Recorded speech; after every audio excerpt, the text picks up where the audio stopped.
need your help to do so. That's a very, very powerful message. Can you share with us, with that in mind, Diane, a story of someone where this process was attempted and it didn't work quite as well? Certainly. I mean, with that leadership group, there were 4 or 5 of those individuals who came back to me and asked for my help. There were 2 of them who actually went through the 360 process and just said, I'm sorry, I don't believe any of this. There's no value in this to me. So it's all individual. If you think the use of this 360 or any other 360 is a pill to fix people's problems and you think it's automatically going to fix them, the answer is no. The people have to be open to what they hear, and they have to be open to doing the hard work to get better. And that's all of those 3 elements: being self-aware, certainly being motivated to change, being open, but also being very, very trustful of the process is important, because as we're changing, that can be scary. It's very scary. And so you use the 360 process not as a continual, annual, ongoing basis, but more as someone is at a certain point in their career where you see where that can help to develop their leadership abilities. Yes. Before we let you go, if you could also, you shared the one notion about how any advice that you would have. If a company were just looking to start this, is there any other advice or information you would share with them in terms of things to consider so that it will be this approach to developing leaders and coaching will be as successful as possible? I think the confidentiality factor here was huge for us. Whether you're using just the profile for team building or whether you're doing a 360, if I said it once, I had to say it 1,000 times. This is for you. The company will not get results. This is for you. As a matter of fact, we've had a couple of individuals who took the 360 who have subsequently applied for internal promotions, and we've gone back and requested permission for their calipers to be released to us. We requested to the employees directly just so that they did understand this is absolutely confidential.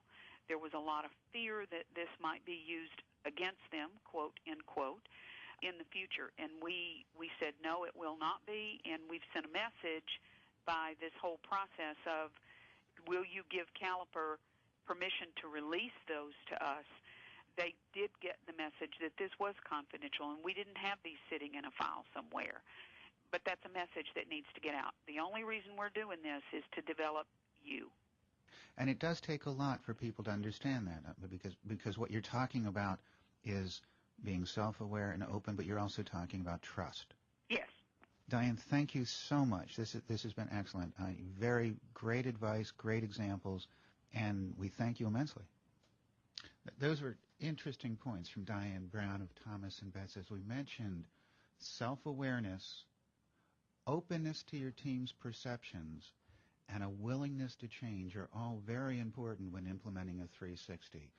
What I'd like to do now is hear from our audience about how they feel that they're viewed within their organization. And we'd like you to check in on this in terms of polling. Is it A, people love me and they know I do my job well?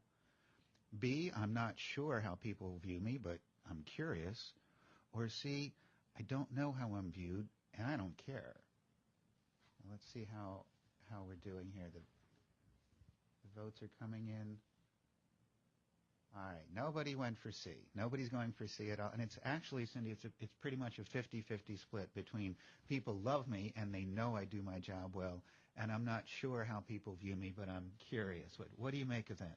Well, I think it's interesting, first of all, that no one selected option C, which says everyone cares. Yeah.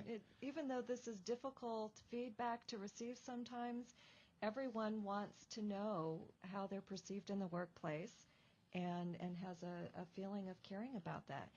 And I think the other two, being split between the two responses, may tell us something about the individual's self-awareness. On the one hand, 50% of our audience says, I'll take the opportunity to say something good about myself. People do love me, and I know I'm doing a great job, and they may not be seeing the value.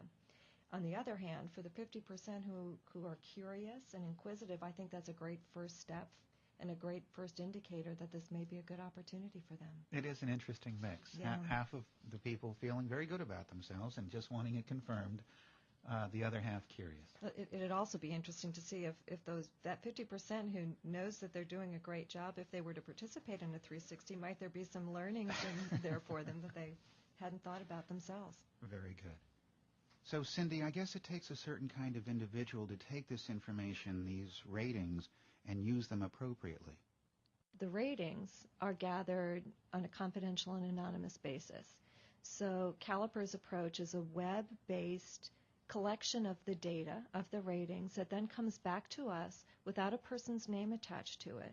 So when we compile the 360 reports, we know that these ratings came from direct reports, and these ratings came from managers, and these ratings came from customers or business partners. Mm-hmm. What we don't know is exactly who said what. Mm-hmm. So it allows a person to have a little bit more safety in terms of the objectivity that they might bring and being really forthright with the ratings that they give.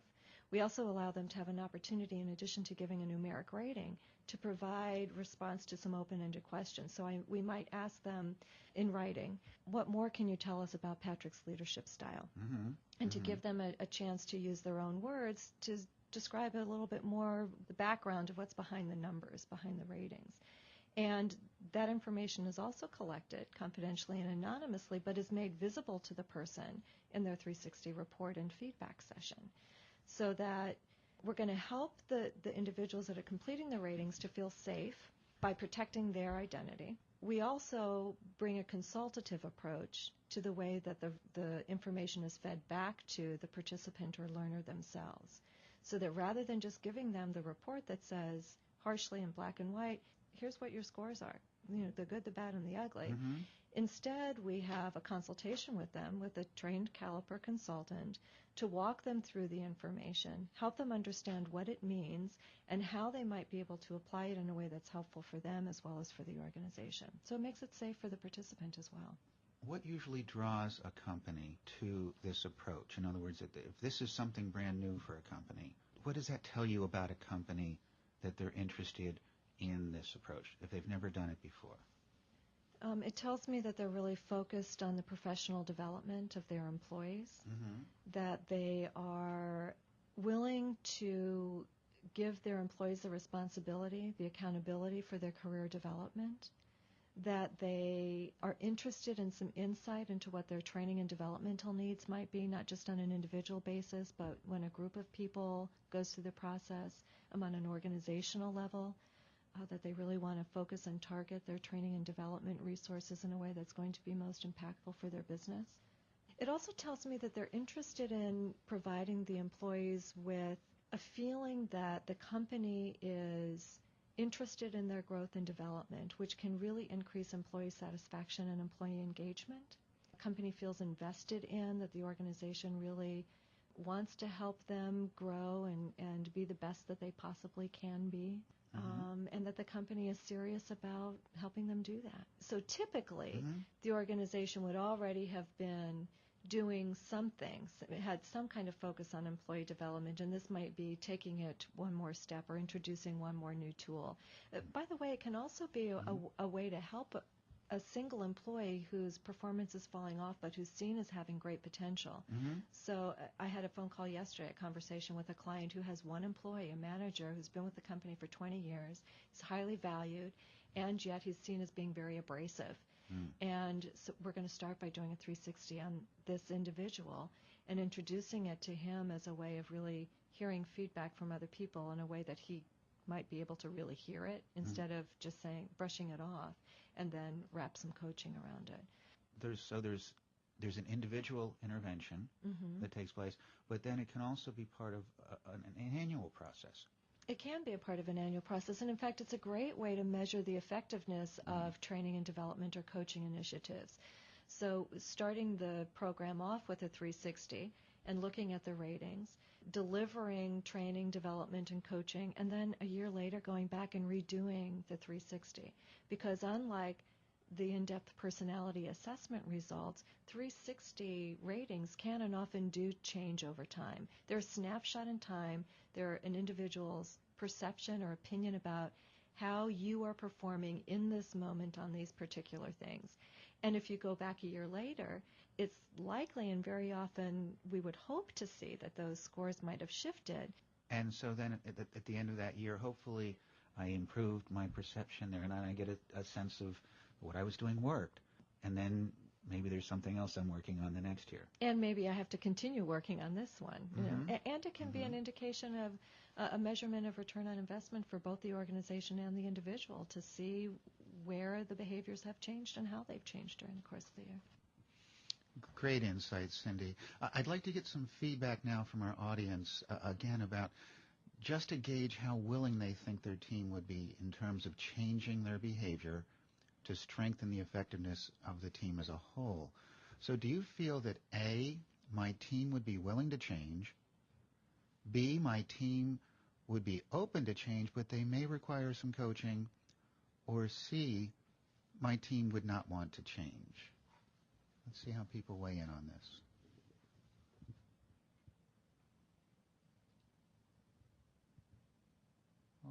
All right, interesting. About 5%, Cindy, feeling that their team doesn't particularly want to change.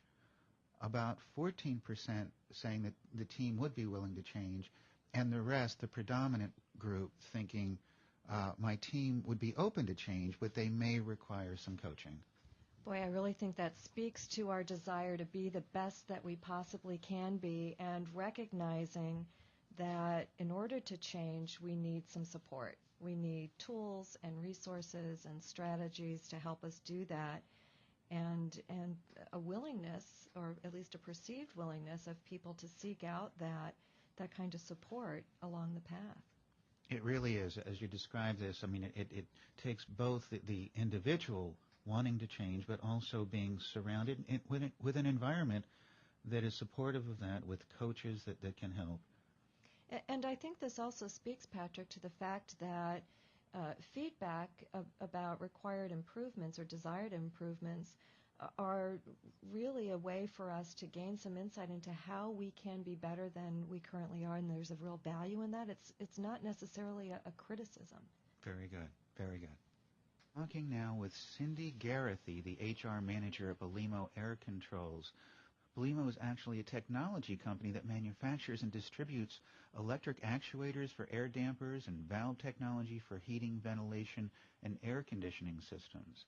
Now, Cindy, you've been using Caliper's in-depth personality assessments as to help with your hiring since 1991.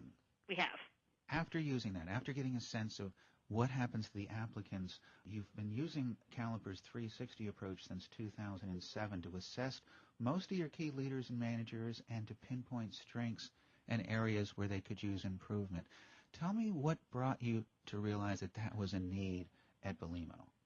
Belimo has been around for 20 years, and we started, with, like you said, with Caliper in 1991, and it's been very effective in helping us choose the right candidates to make sure that they have the characteristics, personality traits that we are looking for in strong candidates.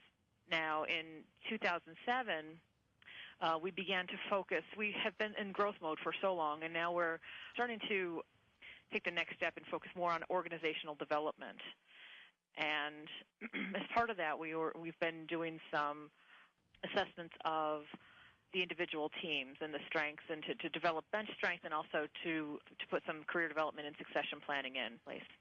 And now you're able at least to catch your breath a little bit and pause and look at the individuals you have, and particularly in your leadership team, and to look and see, okay, are they in the right positions?